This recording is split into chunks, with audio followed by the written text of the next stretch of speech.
back there, like, I still think about him so much, man. I ain't gonna lie. That was just so shocking. Vic called me and said, you know, Ace passed. I couldn't believe it until I saw him laying there.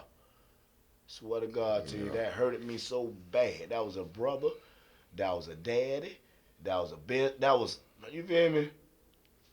He had to teach me a lot, cause I used to be like bumping. I don't care about that. But he had to slow me down, cause I had to like bump that in. Like, don't throw that out the window while we riding on the highway. I'm doing. You feel me? He taught me how to act, dog to dog. He taught me how to act. Oh yeah, Big Ace.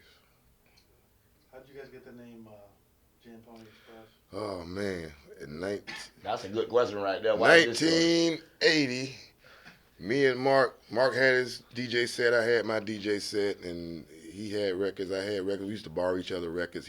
Mark lived around the corner from me. I used to walk this house all full of records, like school books. And he used to come to my house, and it was one day he said, Mark, you know what? Let's just put this stuff together. And we put the stuff together. Then we had to come up with a name. We didn't have a name. Mark name, the name of his group was Jam Company. He had that Jam Company thing on the speaker. Remember that? Yeah. And we started doing parties. We didn't come up with a name yet, but Mark's father used to work for Pony Express.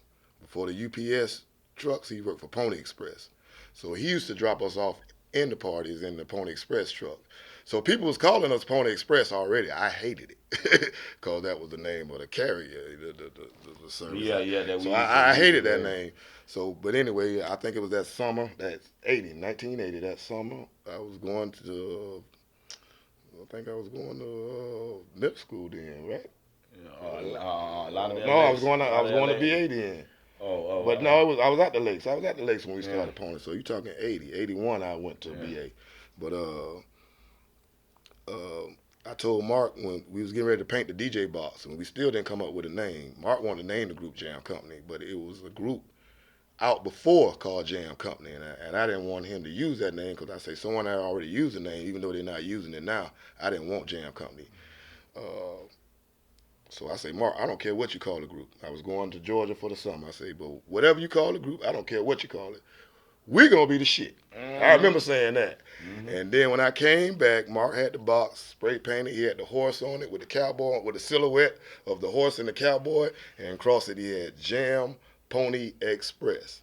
Now, this me. Now, my reaction, I'm looking at the DJ box. I'm like, you had to put Jam in there. That's the first thing that came out of my mouth. Cause Jam Company. I was like, you had to put Jam. I couldn't get mad about Pony Express because we was already being called that because of the truck we was getting. His father's truck. We was already getting called that. So I couldn't complain about the Pony Express. I just looked at him and said, you just had to put Jam in there. Right. And that was it. And that's how we got the name. It just took off from there. I think you talking 80. 81, 82, all the time we doing, like I say, that's the house parties to the block parties to the skip days. Yeah. Then 84, 85, 86, that crack hit, and then you talking about 80. By that time, now we're doing parties where people either going to jail or getting out of jail. But I mean, it was out there. We was doing our thing, and I think we was just doing what we love to do. It was for the love. It wasn't. I don't even think money too much played a part. And then Only money we were looking for was to keep enough money to keep our equipment make sure going. We don't blow the buy more equipment. MB will get mad because MB say, we blow 2 speakers, the money we made to Jam, we got to pay for the speakers. Oh, no, anybody ain't finna get on this. He was serious about that. Yeah. And that was 85. We didn't make the Legend Continues album till 94. That's why I made Mark Boss Man, though, because Mark had those ethics like that. You know, his parents was, they from Jamaica, and he liked to keep his stuff neat and make sure his stuff straight. So I already seen the ethics that Mark had.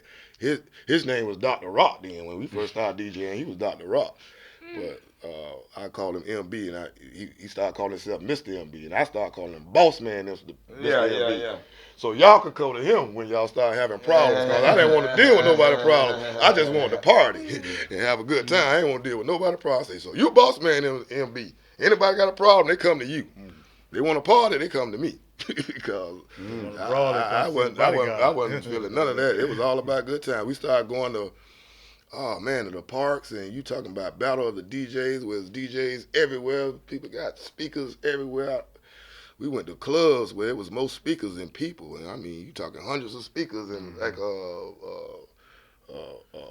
skating range, Superstar Roller Tech skating range in Miami, and they showing up, boy. man. Oh man, I miss And then, them. see, you talking about the early '80s too, like when the skating thing was big too. Everybody was going to the Gold Coast skating range, Pompano skating range. Yeah, but that was our thing for but, clubs. But the street DJs took that over. We started getting in those skating ranges, and they'll skate to a certain time. Then after that, everybody get on the floor and dance. And the DJ and the street DJs was the main part of that. We was playing the music. This was at a time when the radio station was not playing these records. Yeah. And all this stuff started blowing up. I remember I was at EDR talking to Joe Fisher one time, and his phone was blowing up because everybody wanted him to play Beastie Boys, the song. They was like, I say, Joe, y'all gonna have to get with the program, man. This music is changing. We play a lot of that R&B, what y'all play on the radio. We got to play that anyway because y'all playing that on the radio heavy. Yeah. But it's a whole genre of music that y'all really not even playing. I think at the time a lot of people thought it was gonna be a fad. They thought that bass was gonna be a fad. Mm-hmm. I know one thing. I knew different though. I know one thing. Jermaine Dupri, y'all got to get Jermaine Dupri on this because he pumped it. Ace got a gold record off of messing with Jermaine Dupri. Off a compilation he had with all the bass all stars, bass all this and that. Danny D did the beat too. I gotta give props out to Jermaine Dupri. Big props out. Mm-hmm. Yeah, for real. I like that. I love. Those was amazing times to me. Yeah. We interviewed quite a few people, and I think the consensus has been that a lot of that moved up to. And it did. It did. Yeah. To me, when I first heard it, I thought Atlanta just took the Miami bass, they slowed it down, and it became crunk. Well, we got to give a shout out to them boys over there in Jamaica with them the real big cabinets and whatnot, and some super DJs over there with them sound clashes and stuff like that right there. Real battle of the DJs. Yeah, that was our first taste of really battle music. It was the Jamaican DJs coming over from Jamaica. They was bringing all that heavy equipment, the double scoop jaws and all that. But they would play with reggae music, and I think guys picked up on that. They picked up on that, and we started buying equipment. Everybody was going to Mr. Hank then at the time, down in Miami. Mr. Hank was making cabinets with all the DJ groups.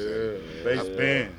Big shouts out to Mr. Hank. You weren't bumping unless you hollered that Hank. You weren't bumping unless you hollered that Hank. Hey, last couple of big shout outs. We got a minute and a half on the card. All right, then. Now, this is what I want to say. Jam Pony DJs, JPE, my life. We still out here. We 30 years strong. And, hey, we love all y'all that small little money with us. Love, you know what I'm saying?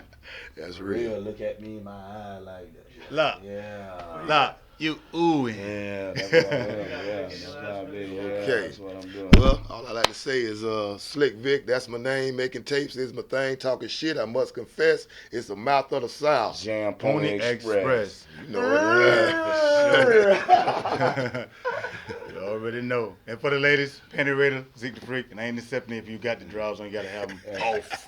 You know what I'm saying? Mr. Sosa, we appreciate you having us. And you recognize real. And that's what we Dream do. House, full effect. We got you. You do a little shout out to the Bass That Ate Miami movie. Okay. Yeah, all right, and that's what it is. Love is love. And y'all be check nice, this out on sweet. YouTube. Dream House, the Bass That Ate Miami, Jam Pony Express DJ, Slick Vic, Cool Jock, Zeke the Panty Raider Freak, in full effect. R.I.P. for my double OG, Big Bad Ace, and we doing it like this. Gigolo Joe. Since 81, 2012, over 30 years now. We still out here. We still doing it.